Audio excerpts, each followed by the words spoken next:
back to Midgame Life Crisis. I am Inconsistency. I'm Werewolf. And this is our episode 9 of our monthly podcast, I think. We're kind of behind on schedule, but we will be back on it soon enough, boys and girls. Yeah. What's up, man? It's been a while. That was a long segment. That took a while, that introduction. I'd like to remind you about the timestamps. Crucial thing. For this one? No. All right? For our podcast? Yeah. Yes. Detailed timestamps below. Please use them. We even, for the extra lazy, we even have them in our short contents, which is kind of crazy. Well, YouTube also likes it. Yeah. Anyways, there's a bunch of stuff we want to talk about today. I don't even know where we should start, I'll be honest. We're not going to get to all this list, there's a mix of bad news and good news in the industry. Mostly bad news, obviously, with how this year is going. We should probably... let's get into it. 2024, as of right now, is the most industry layoff recorded ever in the history of gaming, basically. It's been like that a while. Yeah, but 2024 is now the new benchmark of firing people in the gaming industry. I'm saying already in the beginning of the year, like in April, it was the record year. Yeah, so it's just been keeping the title. It's kind of sad, man. What's happening to our industry? But I mean, what did you expect? It's so obvious. The writing was on the wall for years. With the mismanagement and the overspending and bloated fucking what do you call budgets? But it's not the monetization directors. But it's not the live service bubble. Fired? No, what? Who gets fired is the hardworking ground floor level developers, QA guys. Oh, you mean those that couldn't afford lunch at Blizzard? Yeah, those are the guys who literally get fired for making these companies the money, the boatloads of money that they make. And then for the compensation, they get fired in the end of the year, usually. I honestly believe that in companies, the salary of the lowest earning person in the company has to be numerically tied to the salary of the highest earning salary in the company. Everyone is basically together making the company make money. If the company is successful, this is the responsibility of both the one at the top and the people at the bottom. That's a very socialist view from you. But it might work in some places, but I don't know. That sounds like a system that has holes in it, I think at least. How would that reduce the terrible firings that happen every year, though? It's not going to reduce the firings, but it will make sure that the president can get as endless bonuses and decide that it deserves more money without looking at the people that earn the least in his company. Yeah, and I think one of the things that tied into that is the whole how these companies look at their consumers, the players basically. The word consumers is perfect here because it's not a customer. No, it's not a person. No. It's something that consumes. Consume next product. Don't ask questions. Exactly. Just consume. No brain. Consume. Just consume. Don't you dare ask the quality of the product. Don't you dare question it. What do you mean? That would make you a customer. Yeah. You're not a customer. That makes you a consumer. That will make you a thinking, budget responsible customer. Fuck that noise, bruh. The customer is always right. The consumer is not. Yes, the consumer just consumes. Exactly. All right? So tied right into that is the former PlayStation boss. He says that it's funny that he's a PlayStation boss of all the companies right now this fucking year. Seeing a collapse. It's formal. Yeah, formal. Yeah, that's why he's allowing himself to say this. It's not the first time. It's the former also said he's got a few controversies under his belt. He says we're seeing a collapse in creativity as publishers spend more time asking, what's your monetization scheme? I mean... Is he applauding this or is he complaining? This seems very, very... again, very obvious. This is some obvious shit, bro. Yeah. This is the part where you put Johnny Cage and he said, "You don't say." I mean, it's crazy to me. The monetization departments in those big corporations became like literally the rock stars. It used to be the developers, the creatives of the companies who were like considered to be the rock stars, right? Yeah. These days, it's the monetization guys. Have people who are not even gamers. They have nothing to do with gaming. They came from other industries. They saw the potential in this fucking industry, especially when COVID hit, right? Yeah. The isolation.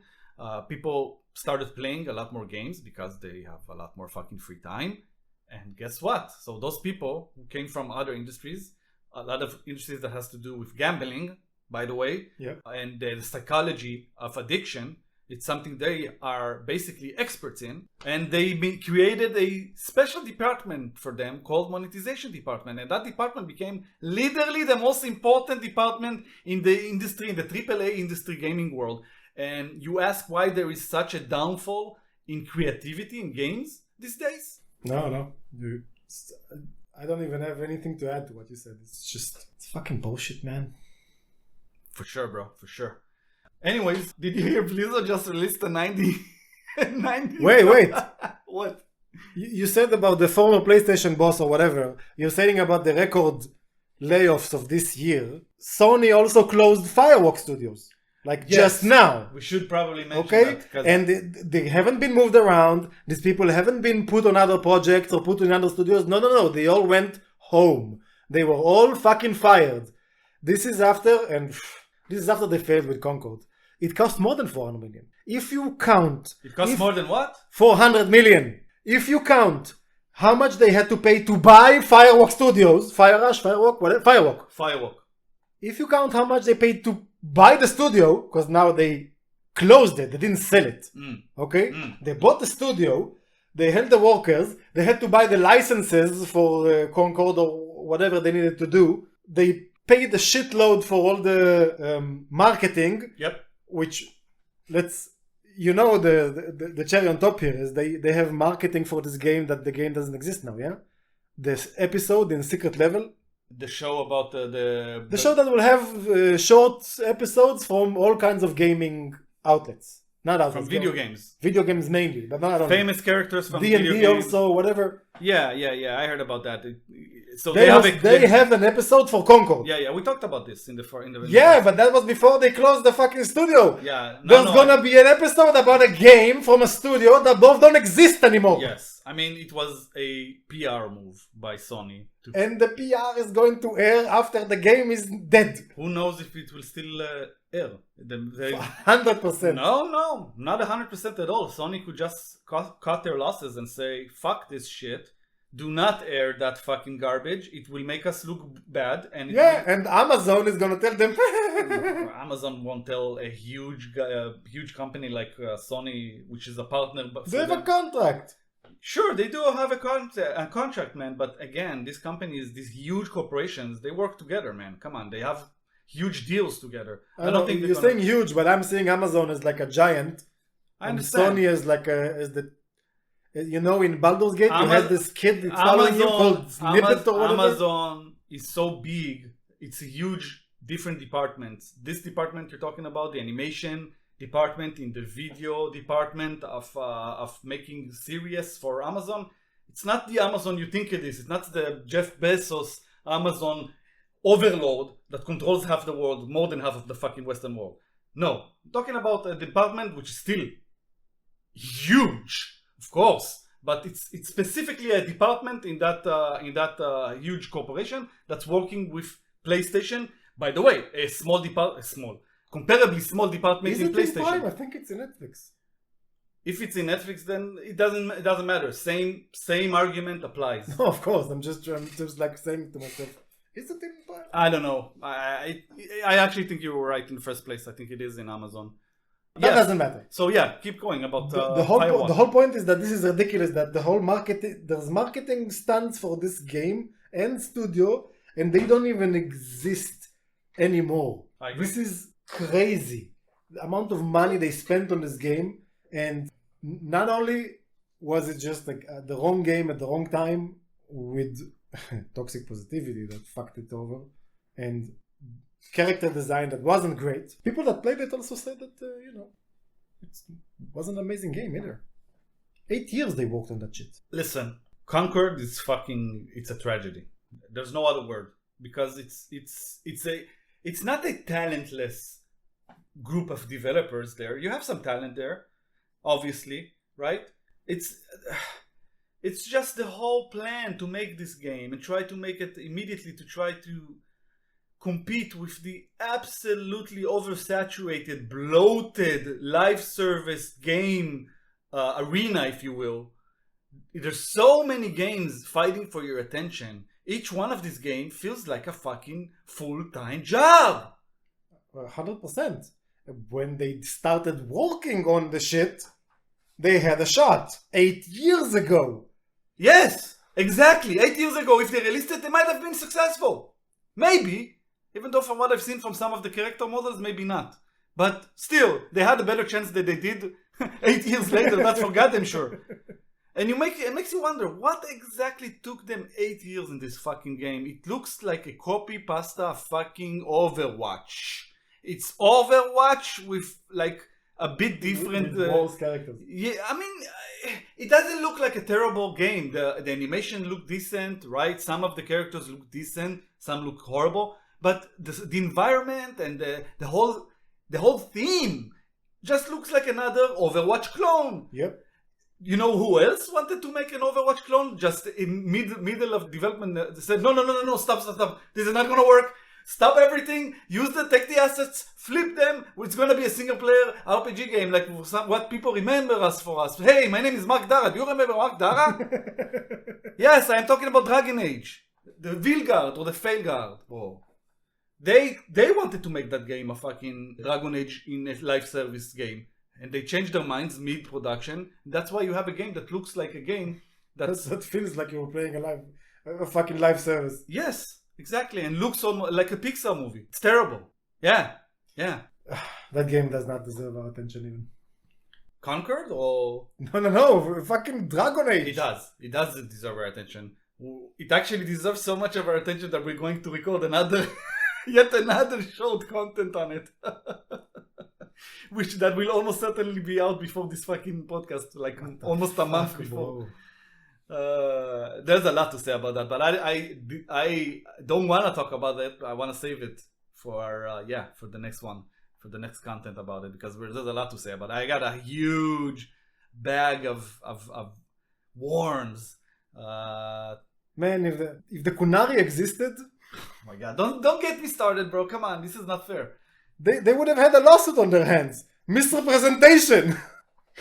Exactly the shit they complain about. Oh shit. Oh yeah, the non-binary Kunari. Anyways, I don't know if you heard about this shit, bro. Ubisoft just can't fucking stop failing, bro. They just can't stop. They can't help themselves. Man. We literally made the whole content about it. It's ridiculous, man. Tell me. What did Ubisoft do this time? Listen, when we talked about it last time on the short content, we said that they delayed the new Assassin's Creed Shadows that happens in Japan. Yeah, till next year. Yeah, and it was supposed to show in the fucking Japan PC show. Yeah, that gaming got show. Pulled. Yeah, so it's like a double combo, double wombo. And the Japanese are not known to be very forgiving to those kind of stuff. So we'll see how that affects the future relationship, but whatever. Anyways, so they delayed it again. Apparently, I don't know to when, by the way. Not yet. But I'm shocked. Yes, and they delayed it because they want to change the narrative in Ubisoft inconsistency and quality. Man, in the short content we mentioned that in 2020 or something they said they have inconsistent quality, right? Yes. And then they decided to rush into the mobile market for some reason. But anyway, so they still have this problem. They seem to be unable to solve this problem. But here's the solution. Bro, they solved the problem, all right? Exactly. The master brain there, the mastermind there. The guy with the dollars on his eyes. The mastermind, Yves Guillemot. I'm sorry if I butchered his name. He basically, the head honcho there, he basically said, listen, I know what's going to save this company, this sinking company, that every decision I've made in the last decade literally is killing this company more and more. I know how to save it. By the way, and I'm learning from my mistakes. Yes. Also, we made an internal review of our company. The board. It's not finished. It's finished. I think it is. I think that's why they delayed Assassin's Creed again. Oh shit. Anyways, the solution to all Ubisoft's problem is simple, my friend. It's very simple. Tell me. I'll tell you exactly what we're going to do to save this company.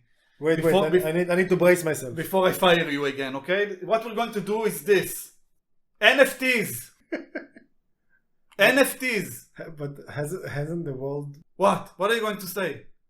Loves NFTs. Yes, it loves NFTs. Exactly. That's exactly right, sir. Dear so. Toxic positivity. Yes. Full-blown NFT game is what we're going to do. An NFT game? Yes. A full NFT game. Is the game itself an NFT, or does the game deal with NFTs? It's a game based on NFT for currency. Okay, you have. It's like a. Yes, you have like a. I have an ingenious idea. We make a game, but the in-game currency is not virtual. It's gonna be real crypto coin. Do you remember the Cortez shit that failed miserably? Yes. That was also my idea. This was my idea. And now I have a better idea. I haven't given it a name yet. But it's NFT. It's an NFT game. And it's a card game based on NFT as currency. And NFT. But didn't Quartz fail miserably? Yes, I just said that. But why did you remind me? Okay, you're fired. You're fired! Get out! Get out of this fucking office. Cortez would have fucking worked amazing if Not Cortez, Quartz. Cortez was also something. They also had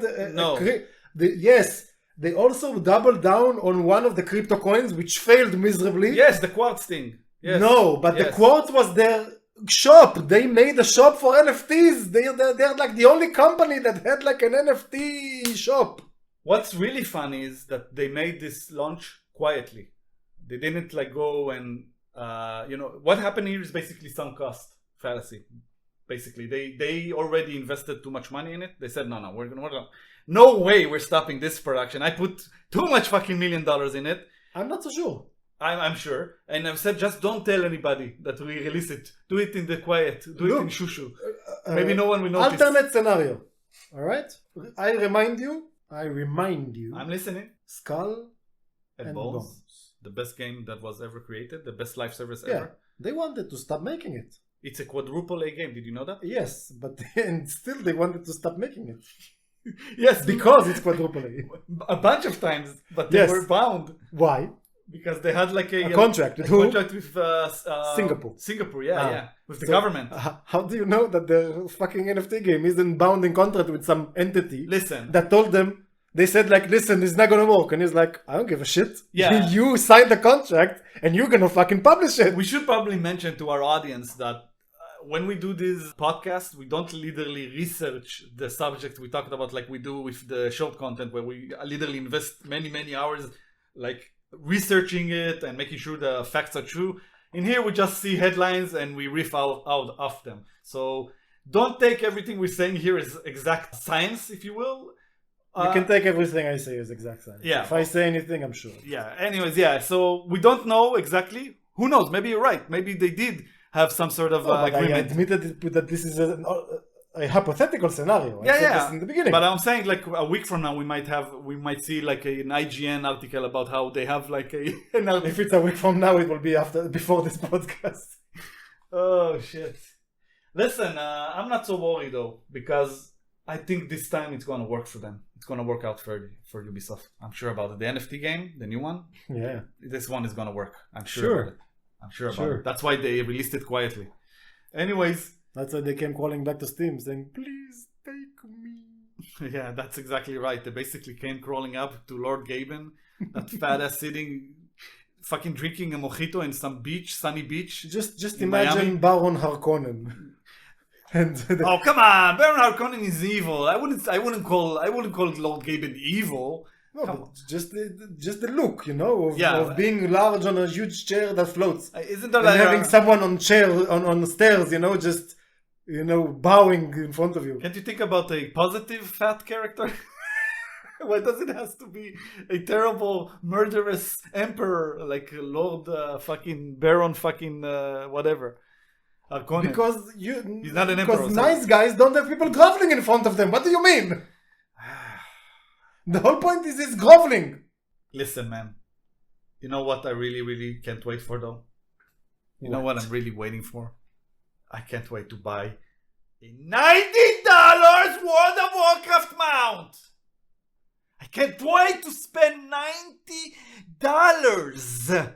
Let me repeat that, because I don't think you heard me. 90, that's $10 short of 100.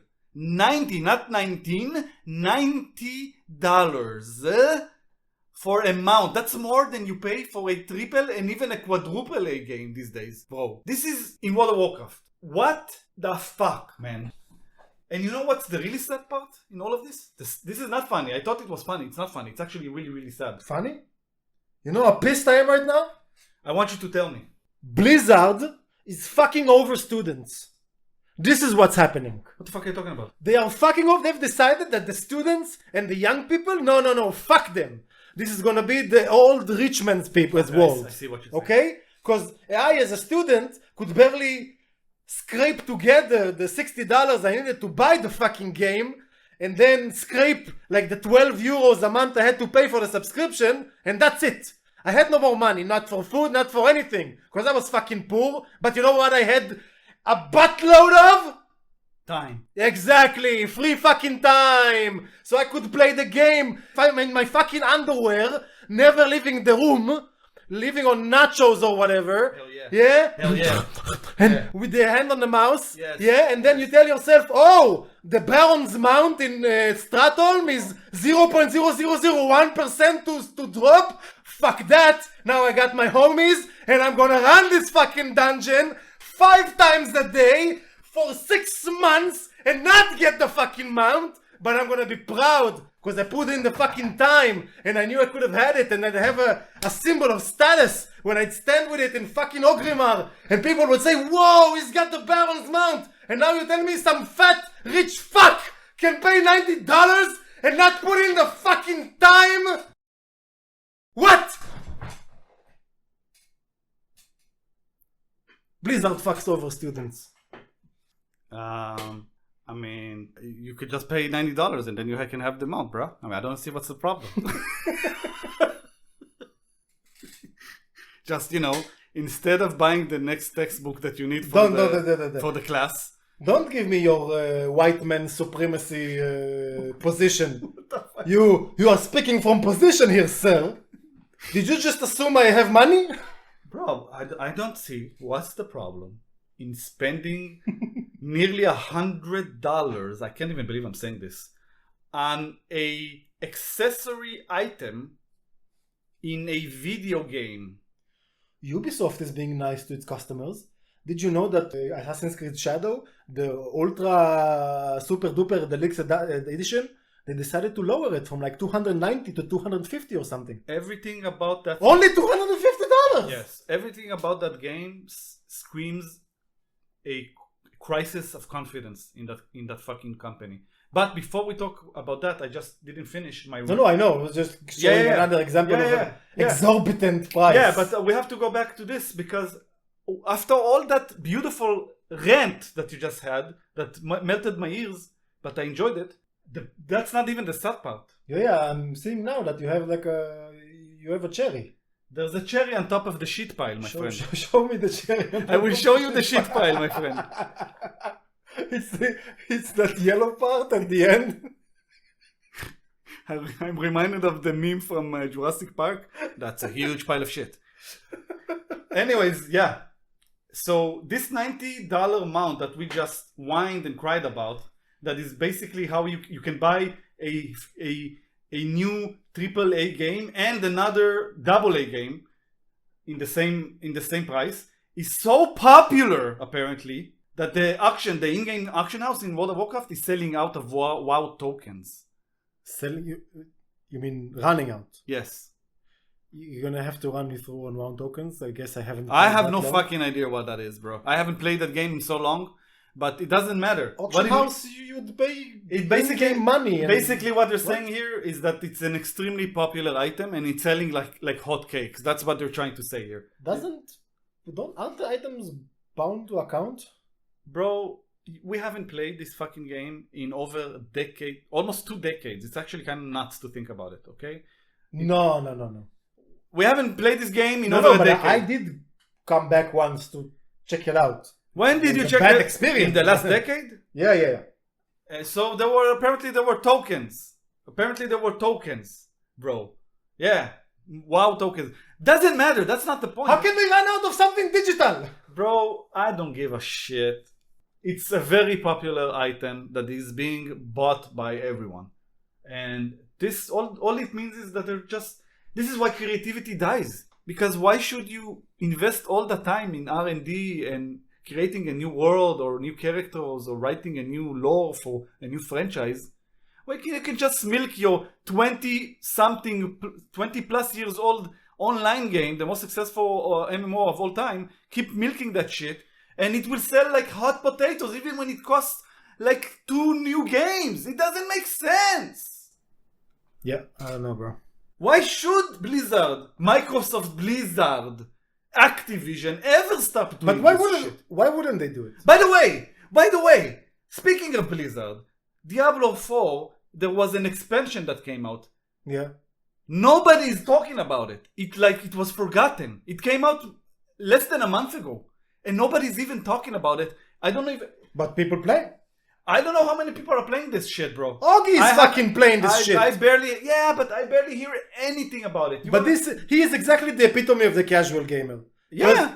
He doesn't give a shit about any of the shenanigans of the industry. He doesn't care what his companies are doing. You can see he tells you this all the time. It's a good game, it looks good, I buy it, whatever. He has money and he wants to play. But he'll play it for 20 fucking minutes, an hour a day, for maybe a week, and that's it. He'll uninstall it and move on because the game is so... he plays Diablo 4. I'm telling you that he will stop playing it after a fairly short amount of time, because eventually, what happens with this fucking Diablo game, as someone who played it, you eventually get to the point where you see that it's just a fucking loop of grind. It's a grind of loop that never stops. It's a never-ending grinding loop of just trying to increase the power of your character by 0.5% more. And for that, you're gonna waste almost a week of grinding.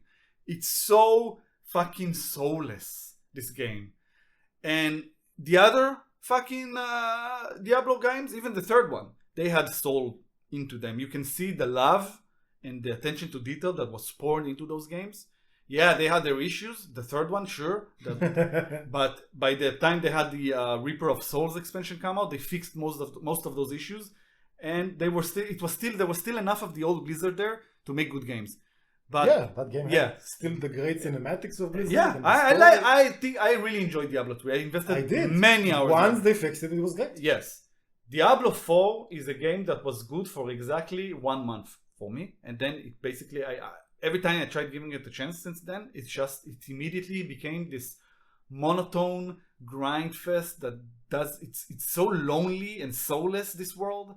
You can literally see the way they're trying to force the retention of their audience. They want you to stay. They don't want you to have fun. They just want you to stay on the server. Yeah. So the numbers go up, the green arrow go up. That's it. That's all there is to it, man. Yeah. And it kills my soul. It killed Blizzard's soul. Why wouldn't they do this shit?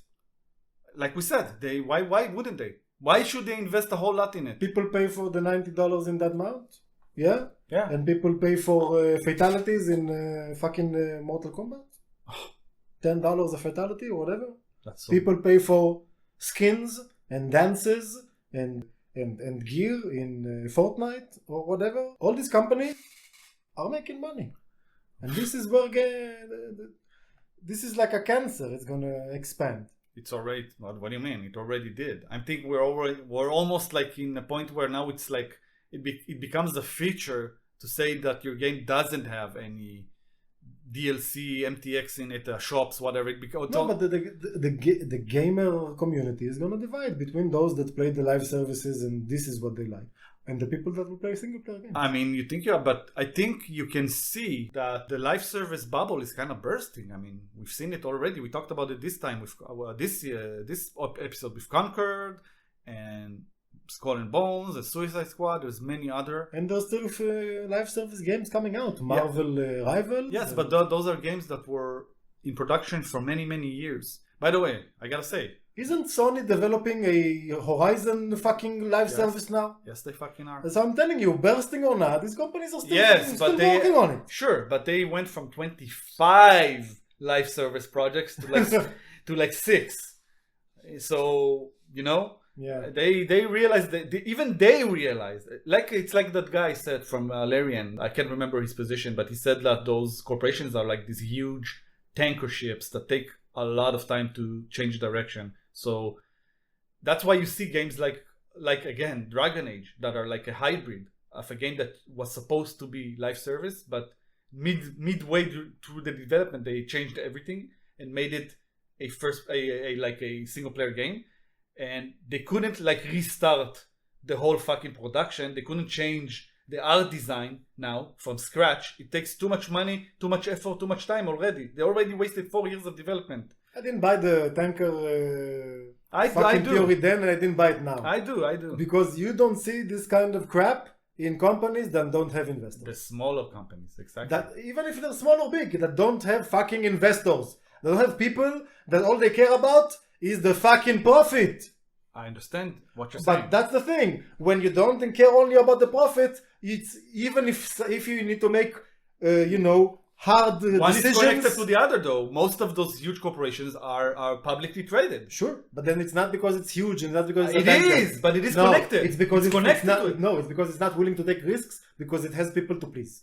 It's not willing to take risks because it has people to please, yes, and because it knows it takes so long to fucking take that risk. You need to take a hard turn on your huge tanker. No, because they won't let you. If you say you take the risk, there's a board meeting or sometimes that you need to talk to the investors and tell them what you're doing. And the people are saying, why are you taking a risk? Go for the sure path and give us the 2% profit, not the risk with the 10% profit. I think it's all connected together. That's what I think. I think once you bind yourself to a bunch of investors, and like you said, you need to please them, right? But you also are afraid to take risks that might be good for the health of your game in the long term. But you're afraid to take them because you know to change production with fucking 5 teams of 500 people or whatever spread around the world, it's a lot tougher to do it than a small, agile company with 10, 20, even 100 developers, right? Working together in a small fucking environment. They can make changes like this. And if they're not publicly traded, like you said, they don't need to please anyone. They don't need to worry about making the green arrow go up. They just need to worry about the game being good and fun to play. Yes. That's it. So I don't see what's the problem with the tanker analogy. I think it works, even with your caveats. I think it works. But whatever. That's not the point of the discussion. I agree with you. In the end of the day, we both are saying the same thing. Those corporations are doing this disservice to their workers, which they end up firing every fucking year because of their mismanagement, the gross mismanagement. Exactly. And it's no surprise that this year you have a record high of layoffs. It's just no surprise at all. No, but the former Sony said it's not because of their industry. No. It's just sometimes you're up and sometimes you're down. All you have to do is lay low. Go sit on the beach for a year. Listen, bro. If you're a hard-working developer that no-lifed his 3 years of his life, 4 or 5 years of his life to develop some live service shitty game that got cancelled 3 weeks after it got released, that also happened to cost more than $400 million. I'm not gonna name names. No need to name names. Sure, no, don't name names. Concord. So we took this fucking game. You worked on it. You invested half your fucking professional life on it. Probably burned out. Lost extremely burned out. Lost relationship. Fought with your wife. Your fucking wasn't there for your children. Came back home only to learn the game got cancelled. So terrible, man. I'm sorry. And you're fired. And you're fired. The whole thing is shut down. Yep. So what you need to do, bro, in this case is just go sit on the beach. Go, bro. Just drive some Uber. And Yeah, or go, drive an Uber yeah, for go, you. if go, you know, make your money that way. Go And drive an you're Uber. gonna go get back on the wheel, sure. The former CEO of Sony told you. Maybe you can, if you have an Uber, maybe you have more time to work on your programming skills. And, you know, go to a beach, he said also, right? Like you Yeah. said, go to some He remote said either drive an Uber or lie on a beach. and Both some are Miami, the same thing. to a no? Miami beach. Go, you know, take a sabbath year. Sabbatical, yeah. A sabbatical. Take a sabbatical. That's what he said, basically. And yeah, fuck the money, bro. You don't need money. But what? Don't you have like? Listen, if things get tight, just sell your yacht. Sell the yacht. I don't know why all these creative workers, arts and voice actors and whatever, are so worried about AI. I think the perfect jobs that are going to be replaced by AI first is going to be CEOs, bro. You just got to be a heartless machine that makes the correct decisions of where to put the extra 0% on your profits. This is perfect for machine.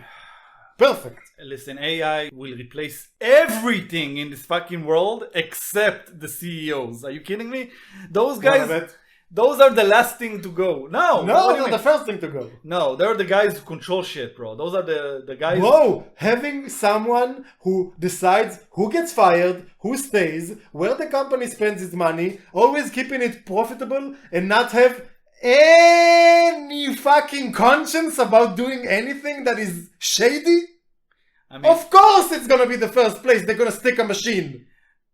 I wonder what... Have you seen the experiments with AI that Google has been making? Like, whenever you don't explicitly tell them they're not allowed to kill, they kill. These things have zero remorse. AI, bro, from what I understand, I'm definitely not an expert on the subject, but from what I understand, from everything I heard and read about the subject, AI is basically like every other program there is. It works and it calculates and it does things by how you programmed, how the people programmed it to do.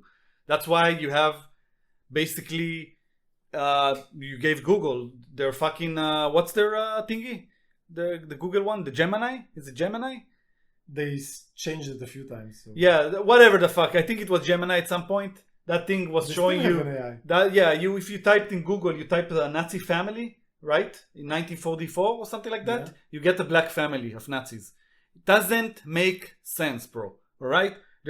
Why? Because whoever programmed that thing probably has, let's call it a progressive leaning political views, okay? Let's be nice about it.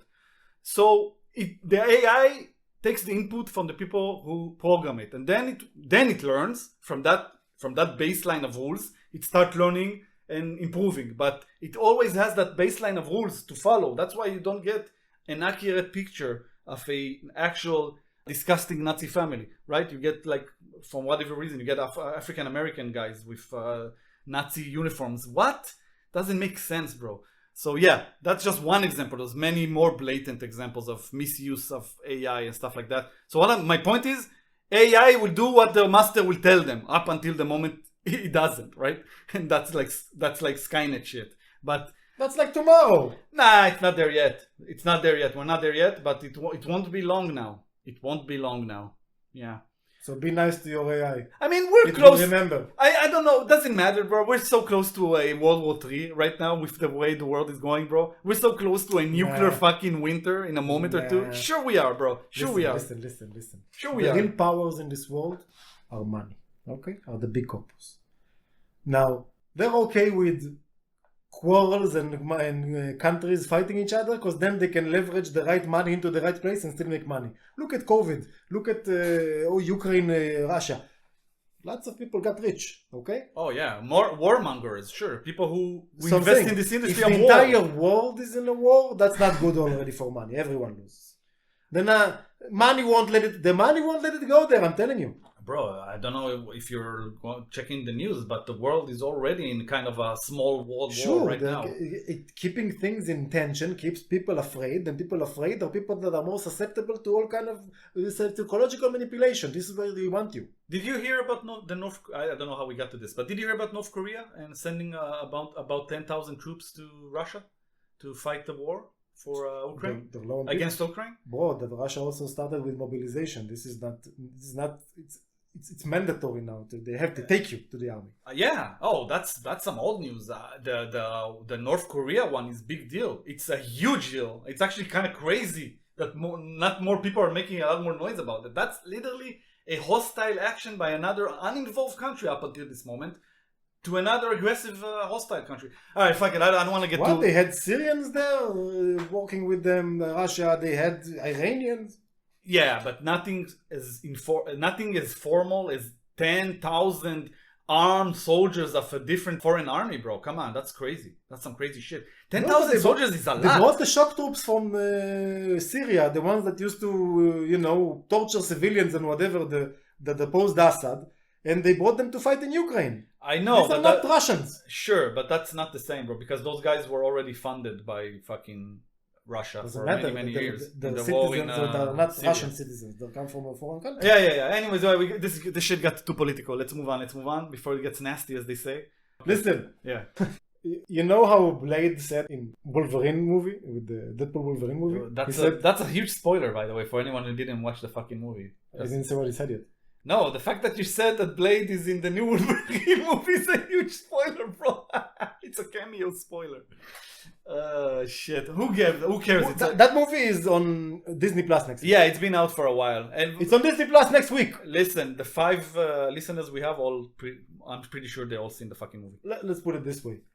Spoiler alert for Wolverine Deadpool. Okay. Anyway, so Blade says in the movie, there can be only one Blade. Right? Hell yeah, bro. And he Wesley is correct. Snipes. It's Wesley Snipes, the OG. And he is correct. He is absolutely correct. Because the Blade that was announced that they were working on with the guy that I don't remember his name, something Ali. Oh yeah, I know which actor you're talking about. Yeah, I don't remember. His first name is kind of hard for me. I forgot his name as well. Yeah. Anyway, that movie was delayed indefinitely, which is a very nice word for cancel. Yeah, and this is a project that they've been trying to make for a bunch of times for many years. They tried to make this happen for many years, and especially when not many. They only got the license back in 2013, 10 years ago. That's many years, in my book, to try and only try and greenlight the movie, not even start producing. No, it was greenlit in 2019 or something. It wasn't. Otherwise, it was announced then. They haven't started production, from what I understand. They haven't even started production. It was announced in 2019. The fact that they haven't moved since then is their problem. That means that the pre-production process was fucked. Something there didn't work from the creative point of view, from the whatever. Something there didn't work. Didn't they change 5 directors at some point? They changed a bunch of directors. This is Disney, right? Yes, Marvel Disney, of course. Disney changed the fucking CEO 3 times. Disney doesn't know what it's doing now. Yeah, Disney. I mean, yeah, they probably wanted to make this movie G-rated, and it's a fucking Blade movie. But I will say that Marvel are trying to, from what it seems like, they're trying to actually learn from their mistakes and improve. Because Kevin Feige is still the guy who's running that shit, not Disney. Actually, Disney, of course, is their boss. Is his boss now, but he's the creative head there. And from what I've seen, and you could already see it with the movie we just talked about, the Deadpool movie. They're kind of trying to take it back from what they are right now, and more for the audience they used to actually make these movies for, right? Back when they were at their peak. So they're bringing back the Russo brothers to make the next movie, the next big Marvel movie, right? They're bringing back. What do you mean next big? Because the next Marvel movie is already. I'm talking about the next fucking Avengers movie, right? And Captain America with the guy with the wings, what's his name? Falcon? Yeah. That's coming out next year. Yeah, that doesn't look very good, to be honest. But I'm saying that's the next big Marvel movie. Well, I'm talking about the next, that's not big enough. I'm talking about one of the Avengers. That's their biggest franchise, right? Isn't he an Avenger?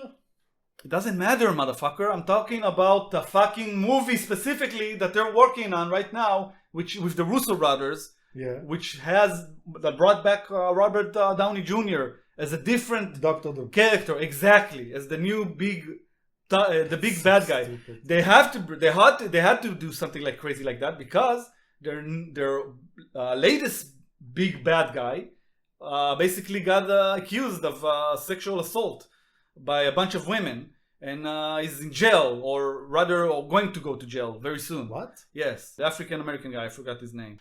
He was the one I who... thought you were talking about Thanos. No, not Thanos. The Thanos fucking plotline is done. It's over. I'm talking about the fucking next villain, which was supposed to be of this phase, and it didn't work out for them. It's the one who plays the character who I forgot his name. It's one of the biggest villains of the Marvel universe. I wouldn't know. I forgot. Yeah, Marvel stopped existing after Thanos. Yeah, that's I agree with you. Most of the movies that came out after that are... You had a few good ones, but none of them came close to the original movies. So anyway, yeah, they're trying to bring those movies back. I think they did a good job with the latest Deadpool. I enjoyed that movie a lot. We talked about it a bunch of times. I think it's a movie that's very different from the other Marvel properties that came out in the last few years, and you saw that night and fucking day. And it also performed very, very well. It made close to 2 billion or close to around the world. It's a successful movie. It's an extremely successful movie. So they actually have potential of coming back. Can you imagine like all the higher ups in Marvel and Disney? Like when this movie was making money, like finally. But it's very what you started this conversation by saying that Blade says that there can be only one Blade, and obviously, like you said, there was the Mahershala Ali, I think his name. Yeah, you said his name. And there was another one who they replaced. I forgot his name, and I think it's the same guy who got cancelled or got in jail or whatever. But it's weird to me because the reaction, at least in my theater where I watched the movie, and from what I heard from the news from a lot of theaters across the world, people cheered audibly, really cheered and clapped when they saw Wesley Snipes back as Blade. Are you fucking kidding? I clapped my hands. Yeah. That guy's an idol. He's amazing. Yeah, I mean... Blade movies are amazing movies. I love the first two for sure. The third one, not so much. It's Ryan Reynolds. Yeah. He laughs about it in the movie. Come on. Yeah, but the first two are great. The first one is a classic movie. The first one is... No, even the third one has like... It has a few one-liners that are funny. Like when you have Ryan Reynolds looking at the Pomeranian that becomes a vampire, like, you turned the Pomeranian into a vampire? Yeah, it has some funny moments there for sure. But the first one, I fucking love that movie. It has so much atmosphere and... Yes. First and second are very, very good. Yes, they're just very good vampire hunting movies. And Blade is represented awesomely there. Just... Yeah, Wesley Snipes at his absolute top of his game. Wesley Snipes did good movies. I like him. Yeah, the third movie, by the way, was notoriously difficult to film because he was a complete diva on that set. He was horrible, by the way, from what I heard. He was terrible to work with. Everyone has their bad days. For sure. And he sat in jail for a long time for IRS fraud? Dodging fraud, whatever you want to call it, tax fraud. Yeah, he sat for many years in the jail, bro. That's why you haven't seen him. For tax fraud, you get the white collar jail. Sure, but you haven't seen him in movies for many years. That's why. Yes. Anyway, so when he came back, everyone cheered and were happy. So it was weird to me. I thought, hey, in such a successful movie that made 2 billion around the world, you get such a strong reaction from a Blade character. No, but he can't play Blade anymore. I mean, he's old. Is that the reason? No, also he's got back problems and stuff. He can't move. It's hard for him to they got around that. And look at him. He doesn't really do any action personally in the Deadpool but movie. You can still fix that. And they had to ask him nicely. Look, it's hard for him to make movies now. I don't know how hard it is. I think he needs money, right? He needs to make money. Sure, but playing a full... I didn't know about his medical condition, to be honest. He did look kind of frail in that movie. Well, he did time, like you said. Yeah. And which is for sure not good for you. No. And like you said, he's not young. No. But he did do his job there. I mean... I don't think it's a part on the... I don't think in this case it's the studio not wanting him. You think it's just they couldn't get him back? I think he just has a hard time acting. Maybe you're right. It's interesting to see what is revealed about that, if anything. I mean, also, look how he's remembered. Look how he was cheered, right? Yeah? Let's say he tries to act and it comes out not great. Look at Bruce Willis at the end. He was doing all kinds of movies and they were not all great. Bruce Willis was... Bruce Willis is a tragedy. That's what I'm saying. What happened to him? When you're still desperately trying to work and you don't have the physique for it anymore? In his case, it's not the physique. In his case, it's even worse. It's his brain that's gone. Also. Yeah, he's wasting away. That's what I mean. So maybe Wesley Snipes is doing the smart move and he's saying, look, I'm not sure I can deliver. I used to the Wesley Snipes yeah, people yeah, remember. I get it. I used to laugh at the shitty movies Bruce Willis started making in the last years of his acting. But when I heard that he has some sort of a neurological wasting disease that makes him can't remember anything, basically, and that he's being fed the lines with an earplug, I stopped laughing about those movies. They're just very sad. You just can't act that way. Acting is more than just reading a line. He used to be one of my favorite actors, man. Anyways, he has his legacy, so. And yes, his movies are amazing. Yeah, and great movies. He took care of his family, bro. He kept making money, where a lot of people in his position would have just stopped a while ago. So hats off to him. Yeah, he had an amazing career, amazing fucking career. Anyways, let's finish it off with a less somber note, and then call it an episode. Most gamers, by a study that was made this year, most gamers prefer single-player games. AAA developers on console and PC are continuing to chase the live service jackpot, but single player remains the favorite way to play for most gamers. When they say for most gamers, by the way, it's not a huge difference. It's 53% of all gamers. Yeah, but I have so many questions. As a scientist, as a man of science. Yeah, in statistics, yeah. I mean, it's just a headline, man. Sure, but what are gamers? Like, yeah, sure. Mobile games, not mobile games, consoles. I mean, PC? Are there indie games in mobile? I don't even know. Are there indie games in mobile? Is that even a thing? I don't know. What is an indie game? No, so that's what I'm talking about. I think they're talking. Well, I mean, in mobile developers, most of them are indie. Lots of people just develop in their basement, you know? Oh, no, but they're saying console and PC. That's what they're saying, specifically, console and PC. No, it says developers continue to chase the live service jackpot. But they're talking about they wouldn't say... If it's only console and PC, console then and PC. It's a bit more telling. Yes, it's console and PC, yes. It makes sense to me, actually, because a lot of the gamers are old fuckers like us, and we do not have the time to invest in every FOMO-chasing live service trend. No, we have no time for live services at all, but we do play multiplayer games. We do, but those games that we play are usually not like, again, FOMO-based. We'll see what happens with the new... we mentioned this recording, Marvel Rivals, that comes out in December. This is the only first-person game, only live service game that actually, and that's also like a sort of a Overwatch clone, that actually piques my interest for the first time. There were so many of them that came out over the years. None of them looked good to me. This one looks really good.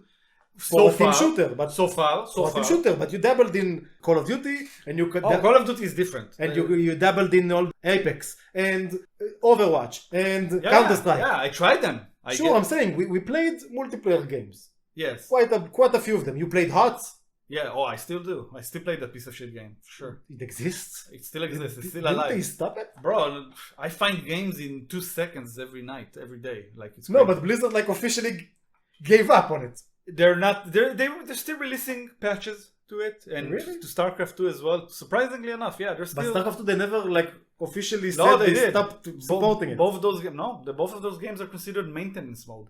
So they just support it in a very basic way. But to be honest, to StarCraft 2, it's funny that you mention it. Like a few days ago, they released a huge balancing patch, like a huge, tremendous. That's great. Yeah, that's what I'm saying, because there's still a lot of people, older people like us, who play those games. Because exactly, back to the subject matter. Yes, we still play multiplayer games. We don't only play single player games. I'm not saying. Don't confuse multiplayer game. Do not confuse multiplayer game. This is the problem. Do not confuse a multiplayer game with a live service game. Not every multiplayer game is a live service game. Of course not. Yeah, okay. But they didn't say live service games. They said single. So the opposite of single is anything that is not single. Yeah, but they're trying to specifically compare it to live service because of the amount of projects. This is the choice of the title for the thing. Sure. The poll checked single player games, and this is why you have to contrast it with multiplayer games. And people like me and you play both. Yeah. I have my multiplayer games that I play with you in the gang. Yeah. But I will always have a single player game that I play with myself because I sometimes just want to play by myself. For sure. So all I'm saying is that when the Marvel Rivals come out, I hope it's not as grindy and FOMO based as most of those games are. I hope it's more chill and relaxed and lets you play at your own pace and doesn't require you to treat it like a fucking job. If it will be like that, and it will be an actually good game, like it only looks to be right now, then I'll be hooked, bro. I'll play it quite a lot, and hopefully with you guys, with some of you at least. But who knows? There's too many. What I just said, there's a lot of conditions there, right? It needs to manage to be successful in all of those parameters for me to play it. Yeah, we'll see. Yeah. Before we finish, 2 minutes. Just I wanna backtrack. raise it. No, I wanna raise it to an indie developer. I'm playing an indie developer game right now. All right, this is a guy, like one dude that developed this game basically. Yeah, it's one guy. It's a fun game. I'm enjoying it. I've been playing 20 hours. It's chill. It's not bad. Do you remember Star Control? Oh, I love that game. The original one. Star Control 2 is one of my favorite games of the 90s. Basically. Okay, so this is a Star Control 2S game. Really? You have a spaceship, and you explore planets, and there's a story in the back about what's its name? The name of the game is Starcom Unknown Space. Awesome. Okay. It's cheap. Okay, this is I told you, it's like a single guy. It's an indie. It's a pure indie. It's not. Yeah, but it's not like an indie 20 or 10, 15, 20 No, dollars. It costs like $4. There's a bunch of those guys that make games alone. It's crazy. Okay, so don't expect an amazing game. Okay, graphics are it's a top down just like Star Control. Yeah. It's not arcadey. The battles are like you don't load the battle scene. The battles are in the game UI, like around the planet that you explore or whatever. Straightforward, you improve your ship, you get stuff, you research. It's all of the nice tropes. It's not dated like Star Control. You don't need to write everything down. You have a quest log and it tells you where to go. Are the same style or a bit more modern? Or no, it's not amazing graphics. This is a game that was developed by one guy. Obviously, the gameplay stuff moves, but when there's interactions like conversations, whatever, it's static images and text. Yeah. Okay, but like I said, look, for $4. No, sounds great. I'll check it out. For $4, it's not a bad game. I'm on my AAA games. What would you call it? Saturation. Yeah, right now I have so many games that are like in my backlog that I need to play. That are AAA games that I'm just waiting for them to either be discounted or fixed. Yeah. But I started playing a few of them. I'm definitely gonna be playing the new Call of Duty. I don't give a shit. The new campaign, they say the new campaign is really, really good. So I heard. My dad always plays those campaigns. He loves that shit. I also dabble with the multiplayer, and I heard the zombies mode is really good this year, so I'll check it out. I usually get my money's worth out of those games. I invest a lot of hours in them. Usually, we'll see how it is. I'm playing right now. I'll do this real quick. I'm playing right now Space Marine 2. I'm playing the single player, not the PvE missions. The PvE missions, by the way, are fucking tough to play solo. Like, it's like I'd expect. Yeah, it's almost like designed to be played with other people. Almost. Yeah, no, I don't like that. I hope I think it should be also possible to do it alone if you don't have an online connection or you don't have people to play with. But it's good for us if we want to try and play it together. There's definitely that option. But the single player game, I'm only gonna talk about that because that's only what I played. Is really fun, old school, very old school game. Reminds me like Gears of War style, only without the cover system. You just charge in there. It rewards being extremely aggressive. Space Marines don't take no cover. Yeah, it's very, very dark. The world of 40K is so fucking dark, man. It's so metal. The game is very metal. It's a metal game. It's like everything about it is. Let EA get their hands on it, and then you're gonna get Dragon Age Vilgard 40K thousand. Fuck that shit, bro. They're gonna beauty it up for you. Oh god, no, never. Oh, just thinking about it. Yeah, can you imagine the orcs and and the chaos units? And they're all like pink and accepting. Yeah, it's a fun game. It's quite heavy on the CPU. It's quite CPU bottleneck because there's so much stuff going on. There's huge epic battles where you literally see hundreds of enemy charging at you from far away all the way to you. It's real units. It's not like background units. It's real units coming to you. So the CPU needs to calculate all of that shit. So you need a strong CPU, or you need to reduce some CPU heavy options in the fucking menu. Otherwise you're gonna have a hard time in those scenes. But it's a very fun game, very well made. Happy to see Saber Interactive doing justice. That being said, there's no way for V-Slider. And TB would have been rolling in his grave right about now because he loved the first game. Loved it. Yeah. and they even had a tribute for TB in the fucking. I know.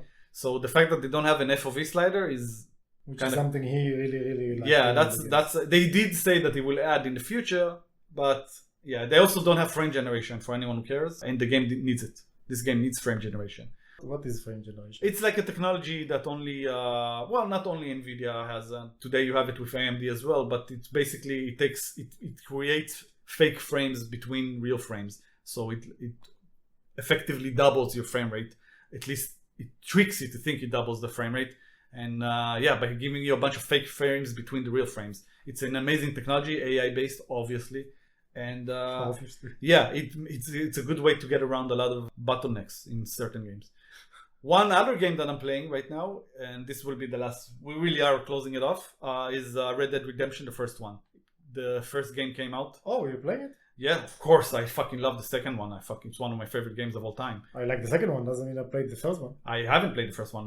No, it doesn't mean I played the first one. It's not my fault that the game came out 14 years later to PC, and they released the second one like 5 or almost 6-7 years earlier. I have no fucking Who said it's your fault? I'm saying you don't have to play it. But to be honest, from the plot-wise, it actually makes sense to play the second one first and then the first one, plot-wise. Why? The first one is later in the... Yes, the first one happens after the stuff that happens in the second one, yes. You basically play John Marston, the character. That's the protagonist in this game. But you also play him in 2. You play him in the prologue, in the ending of it, right? Where you go and hunt for... It's not a prologue. The epilogue. The epilogue, yeah. Story. Where you make a family and you do a few things. So this basically happens between that and that, basically. Interesting. You go and hunt for Williamson, the uncle. I think was it uncle? No, uncle is some other character. Like one of the guys who run with, Dutch and Arthur. So you're hunting for them, basically. Yeah, it's very interesting. If you like the second one, and I know you did. The story was good. I enjoyed the story. Yeah, so the first one is a lot more action oriented. It's still very extremely story heavy. It's a single player game. Obviously, it's a pure single player game. But it's not as, what's the word? The second one is trying to be so realistic that everything is very slow, right? Skinning takes forever. That's not gonna fly. There's an animation for everything. That's not gonna fly. Yeah, you don't have that shit in the first game. It's a lot more arcadey. It's more faster paced. Things happen faster, and that's a good thing in this game. I feel like I love the second game. Don't get me wrong, but it's a bit of a slug to get through, especially the first few hours. Yeah, all those things are the things I didn't like about. Yeah, so you don't have but those. Even the side quests, the stories, everything is handcrafted and it's done very well in. So everything, those things are you still have them in the first game. Everything is handcrafted and it's beautiful. The world is very, very immersive, very alive. But the graphics are obviously not as modern, right? They obviously they upscaled them, they remastered it, but it's not as modern as the second one. So don't expect that great graphics. But the visual style, the art, everything voice acted. All of it voice acted, beautifully voice acted. And the art design is just fantastic. Art design survives time. Art design, if a game has good art design, the graphics don't matter that much. It will always survive. It's like movies that have great practical effects and they just hold up to time. Most of them. CGI doesn't always. A lot of times CGI looks old after a few years. So very, very warm recommendation for me for anyone who enjoyed the second game or was always curious to get into these games. This one will actually be easier to get into from the second. The second one is such a hardcore game that this one feels a lot more like a lighter version of it. All right, that's it, guys. Midgame Life Crisis, episode 9 of our monthly podcast. I'm Inconsistency. I'm Werewolf. See you next month, boys and girls. Bye. See ya.